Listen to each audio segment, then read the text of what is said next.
Two creatures, both forged in Morgoth's malice, both legendary for the ruin they wrought across the ages. One is a divine spirit from before the world began, corrupted into a demon of flame and shadow. The other is a weapon bred in darkness, intelligence married to devastation, cunning wrapped in scales. They never fought each other, not once in all the wars of Beleriand, not in the fall of Gondolin, not even in the final war of Wrath, when both took the field against the Valar themselves. So who would win? The answer is far stranger than you think.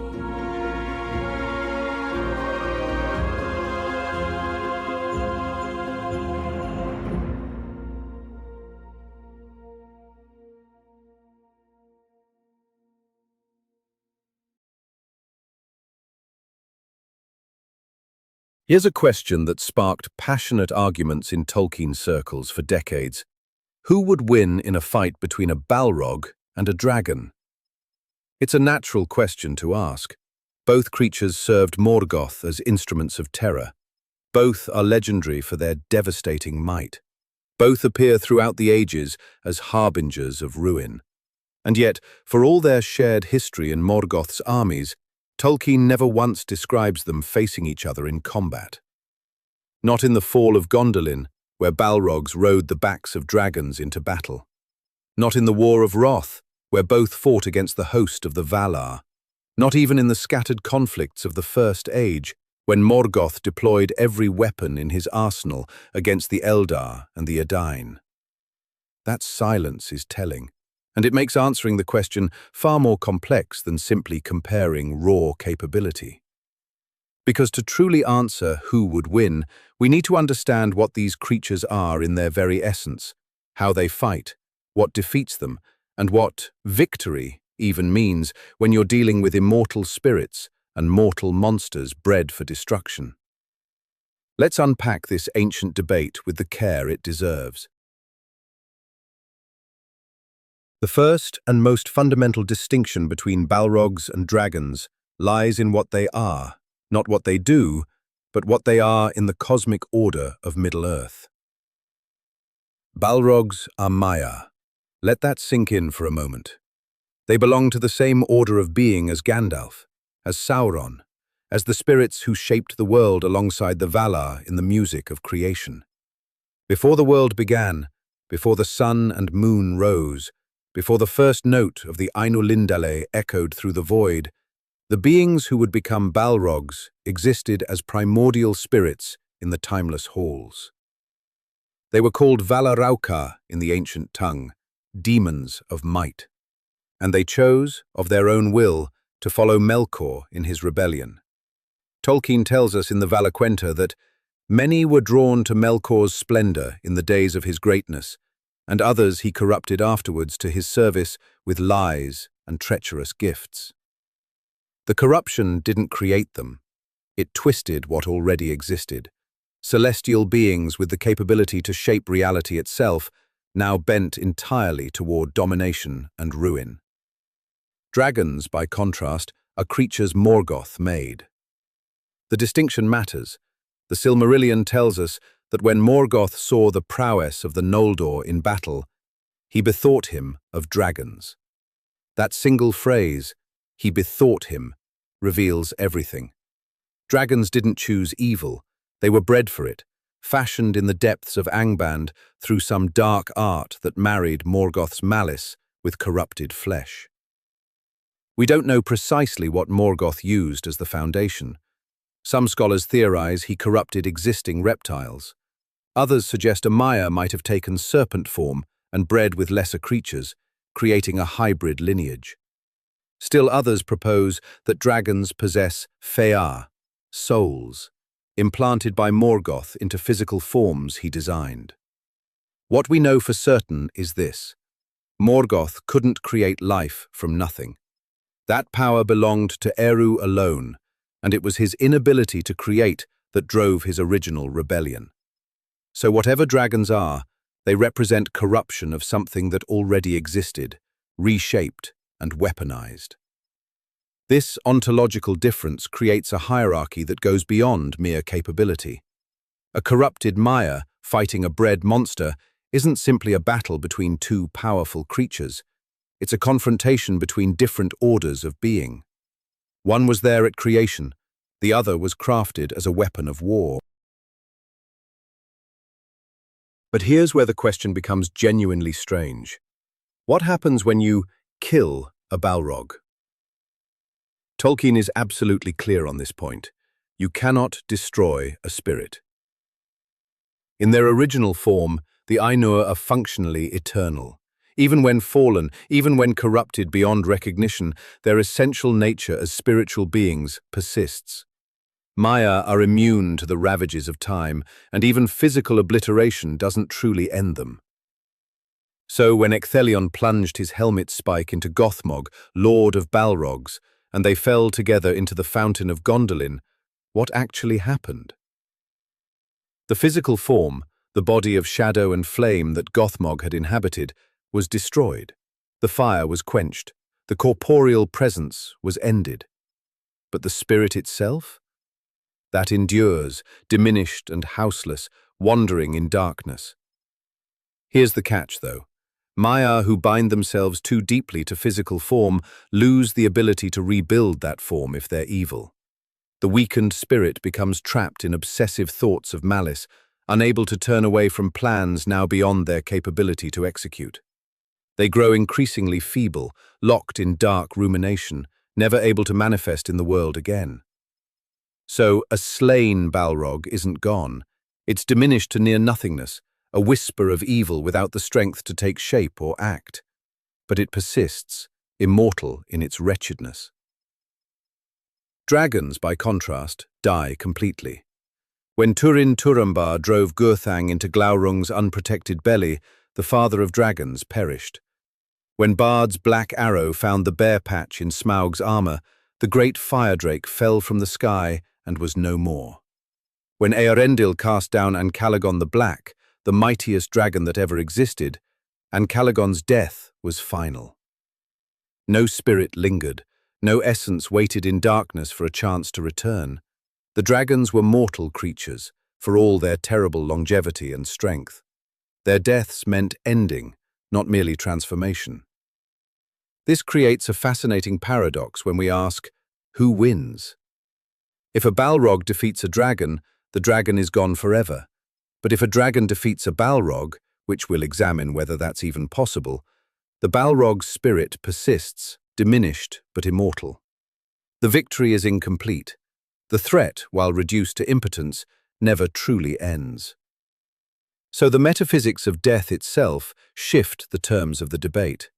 We're not comparing two creatures who exist on the same plane of mortality. Let's move from what they are to how they fight, because Balrogs and dragons embody radically different approaches to warfare.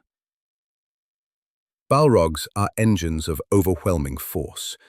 When you read descriptions of Balrog combat, what stands out is sheer physical dominance. Gothmog wielded a whip of flame and a great black axe, feared across all Beleriand. When he struck down Feanor, the greatest of all the Noldor, it was through raw, martial supremacy. When he slew Fingon, High King of the Noldor, at Nirnaeth Arnoediad, he did so with brutal directness, crushing force meeting resistance and shattering it.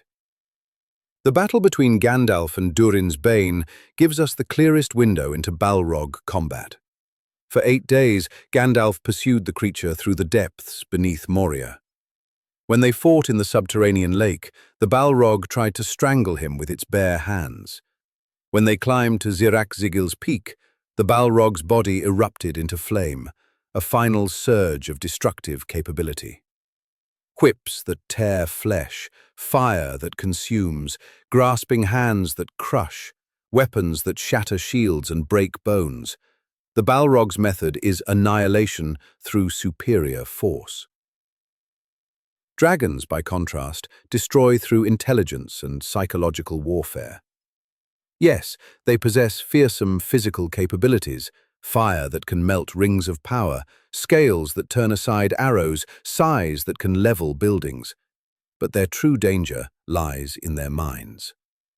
Glaurung wasn't called the Deceiver for his physical prowess. He earned that title through lies and manipulation so sophisticated they destroyed entire kingdoms. Consider what he did to Húrin's family, not through combat, but through psychological torture. He wiped Nianor's memory with a glance. He twisted Túrin's understanding until brother and sister unknowingly married. His falsehoods and misdirections accomplished what armies could not. Smaug, the last great dragon, demonstrated this same cunning. When Bilbo entered his lair, Smaug didn't simply roast the intruder. He conversed. He probed for information. He planted seeds of distrust between Bilbo and the dwarves with carefully chosen words. His most sophisticated intelligence in all of The Hobbit manifested not in fire, but in subtlety.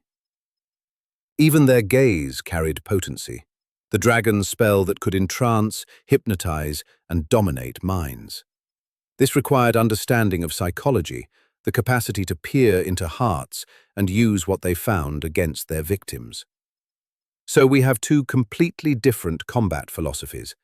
The Balrog seeks to obliterate through superior force.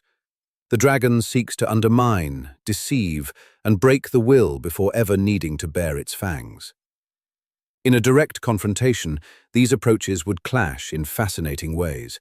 Raw force meeting calculated manipulation. Overwhelming violence facing strategic intelligence. Every weapon of war has a vulnerability. The question is whether that vulnerability can be exploited. Dragons, for all their terrible capabilities, share one consistent weakness across every member of their kind: their underbelly. It's almost formulaic in its reliability. Glaurung, killed by a stab to the belly. Smaug, killed by an arrow to the bare patch in his chest armor.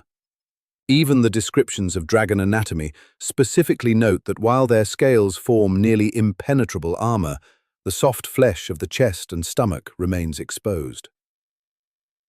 This isn't a minor flaw, it's a fundamental design vulnerability that even the greatest dragons couldn't overcome. We can assume Ancalagon the Black possessed the same weakness, though Eärendil slew him in aerial combat where the specifics are less clear. What makes this weakness tactically significant is that it can be exploited by mortals with the right knowledge and opportunity. Túrin was a man, not a Maiar or Valar. Bard was a skilled archer, but still human. They succeeded not through overwhelming force, but through understanding where to strike. A dragon can be studied, its patterns observed, its vulnerability identified and targeted.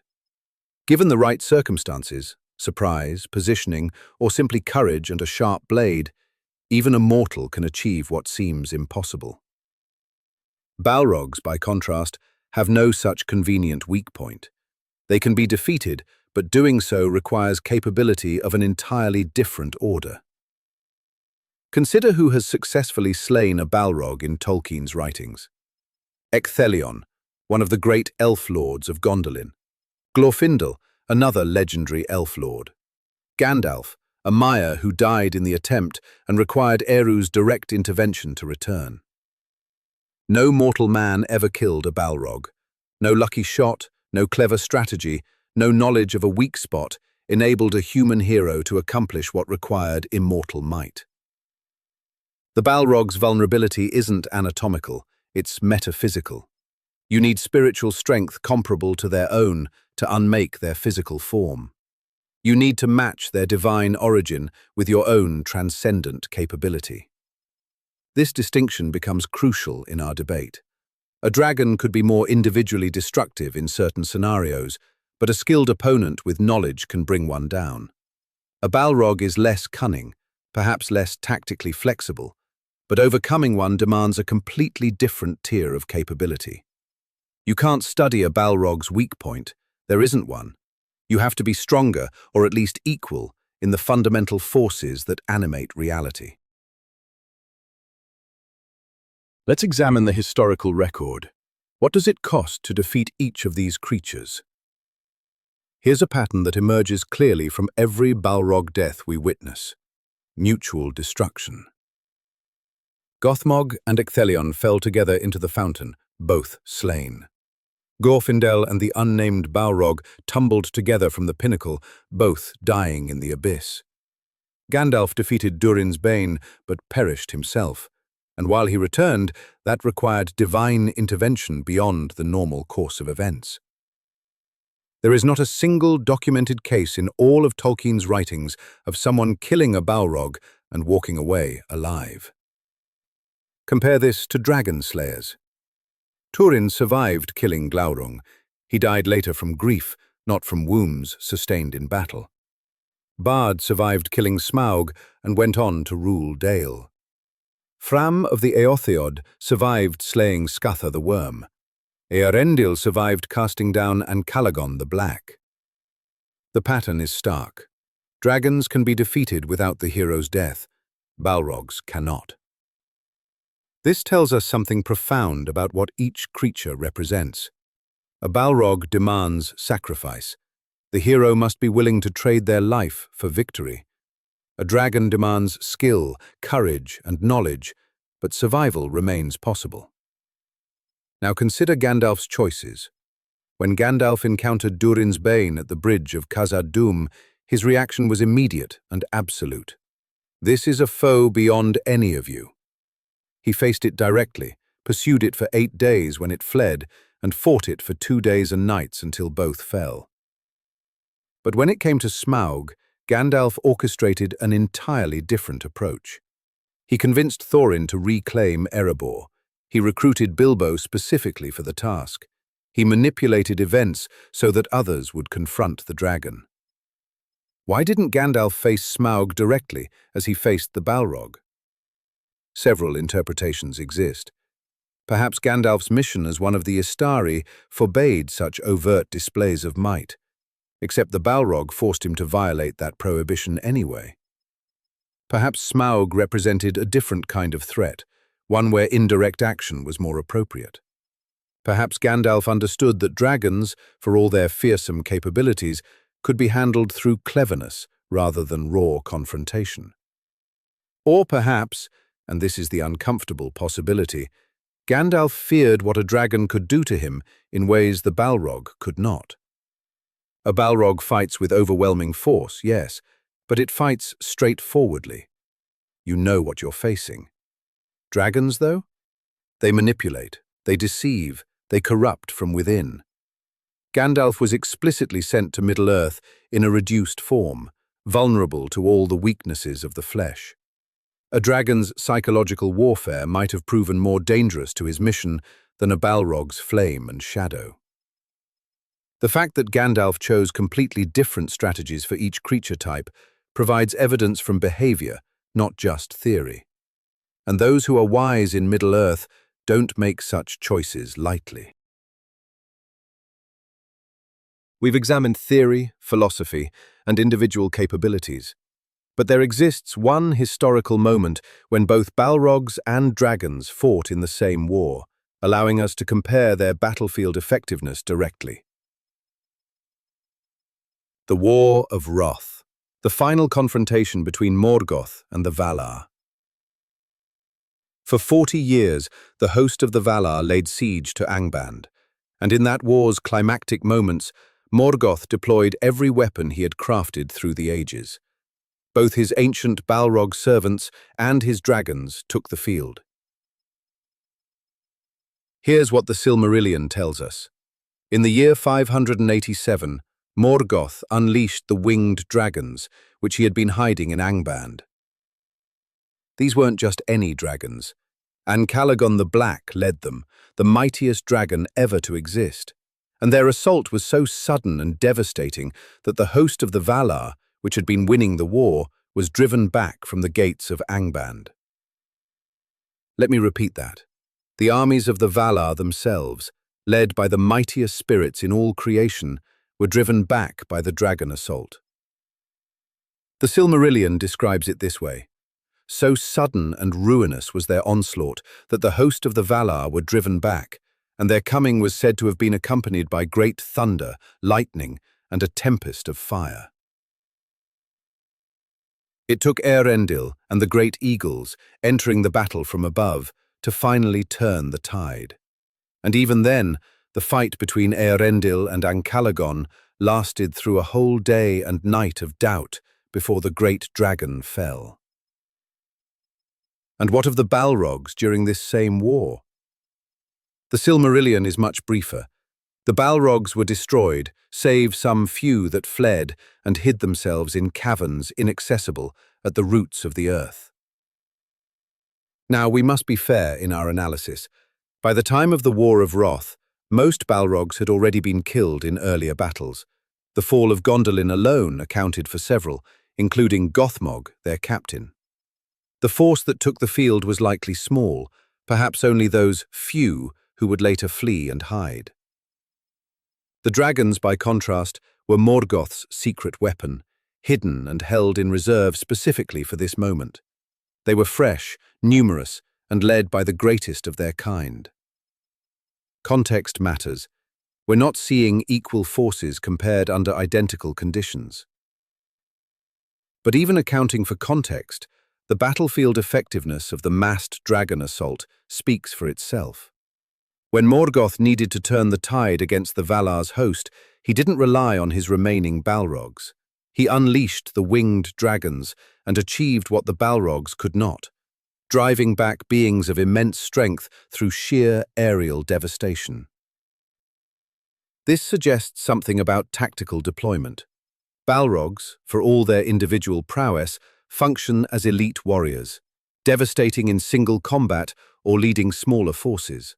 Dragons, particularly the winged fire drakes, operate as weapons of mass destruction, area denial, terror on a catastrophic scale, the capability to change the character of an entire battlefield. One is a scalpel wielded with precision, the other is a hammer that breaks everything in its path. So who wins, Balrog or dragon? The truth is, it depends entirely on what winning means. If we're asking who wins in immediate, direct combat, the kind of fight where two creatures meet on a battlefield and only one walks away, the evidence points toward the Balrog. Here's why.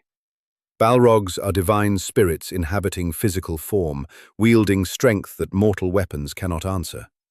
They require opposition of similar metaphysical caliber to defeat.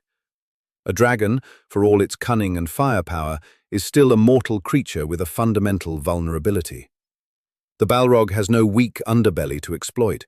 It has no anatomical flaw that a clever strike can leverage. In close quarters combat, the Balrog's overwhelming strength would likely prevail. We might even speculate that a dragon's fire, while ruinous to almost everything, might prove less effective against a being that is itself composed of flame and shadow.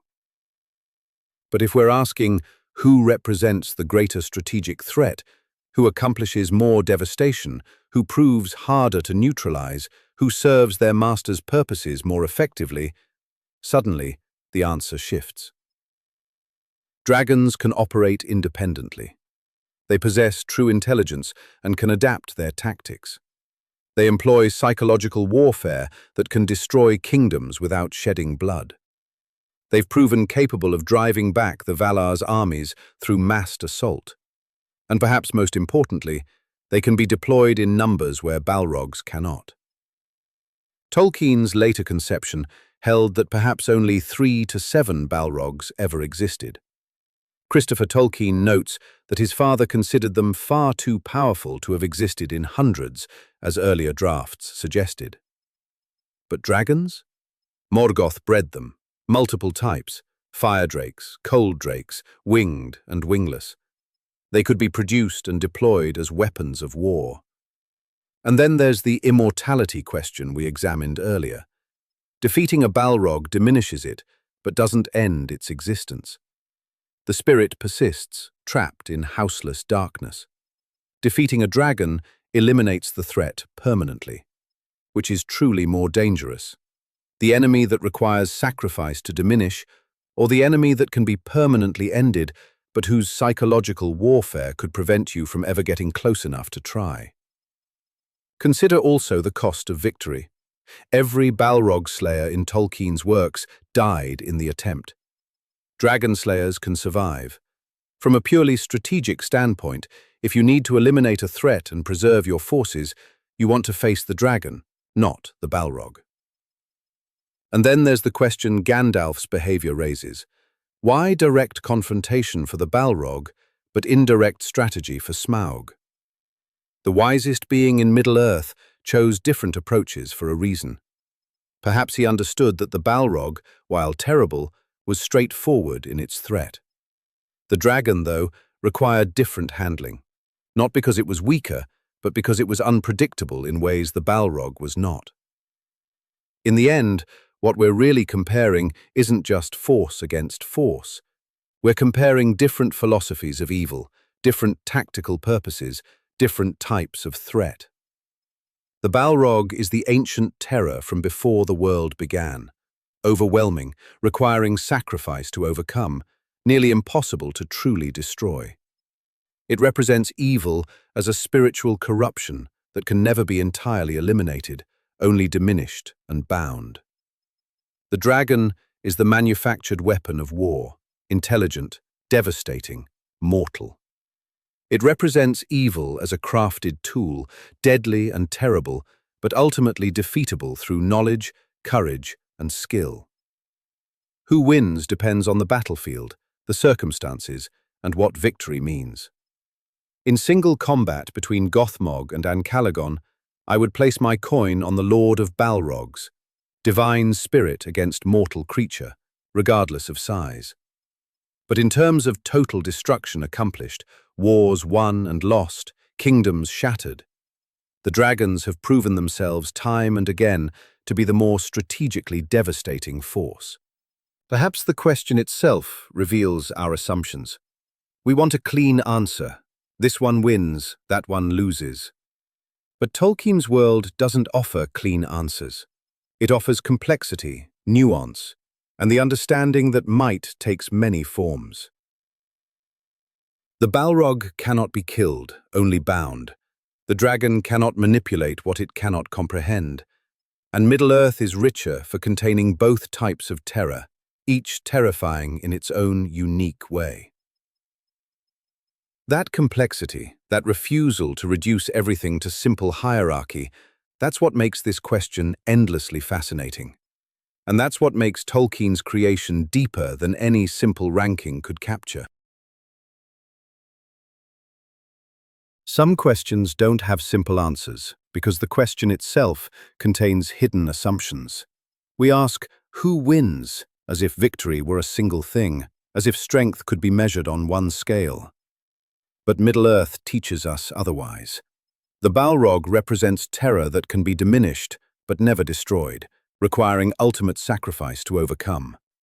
The dragon represents intelligence married to devastation, mortal but magnificently deadly. Both are terrible, both are magnificent, and both remind us that in Tolkien's world, evil takes many forms, and so must the courage that opposes it.